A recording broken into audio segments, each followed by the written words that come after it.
पत्नी की बुद्धि स्थिर नहीं रहती, कोई कहता बेटा की बुद्धि स्थिर नहीं है, कोई कहता है बेटी की बुद्धि स्थिर नहीं है।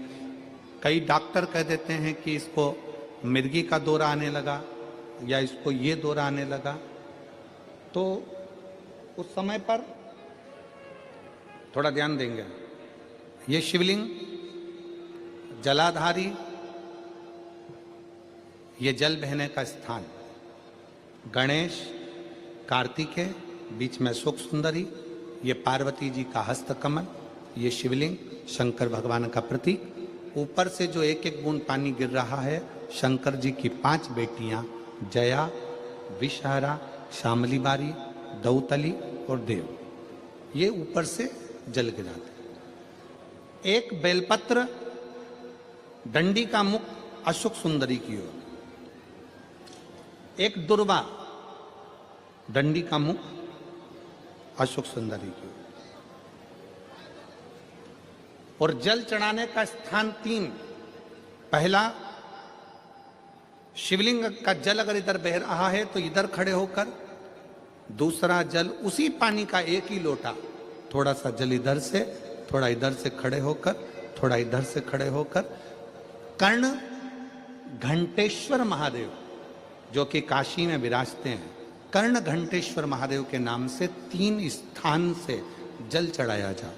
और वो जल का आचमन, जिसका मस्तिष्क कामना करता हो, दिमाग कामना करता हो, स्थिर न रहता हो, मिर्गी के भी अगर दौरे आते हों तो उस जल का भाग उसको अवश्य दीजिए। धीरे धीरे उसकी बुद्धि और विवेक काम करना चालू करेगा।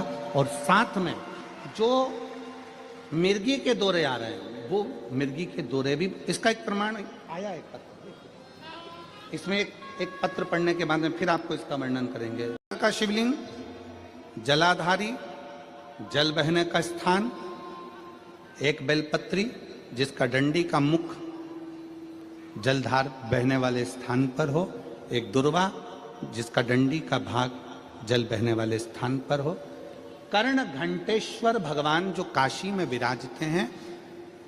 पहला जल जहां जल बहता है उसकी साक्षी में, दूसरा और तीसरा 3 स्थान पर खड़े होकर कर्ण घंटेश्वर महादेव के नाम से अगर जल चढ़ाकर उस जल का आचमन, जिसका विवेक काम नहीं कर रहा है, कोई बच्चा मानसिक विकलांग है, बुद्धि काम नहीं कर रही है, डॉक्टर ने कह दिया ये कोमा में चला गया है, वेंटिलेटर पर पड़ा हुआ है और विवेक काम नहीं कर रहा है, तो डॉक्टर का इलाज तो करवाओ, क्योंकि डॉक्टर शंकर का एक रूप है।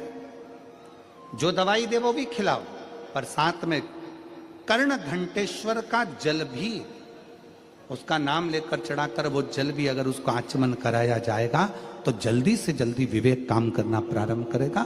और अगर मिर्गी का दौरा आ रहा होगा तो वो मिर्गी का दौरा धीरे धीरे बंद होता चलेगा। कर्ण घंटेश्वर महादेव, एक बार वापिस बोलो, कौन सा महादेव है? कर्ण घंटेश्वर।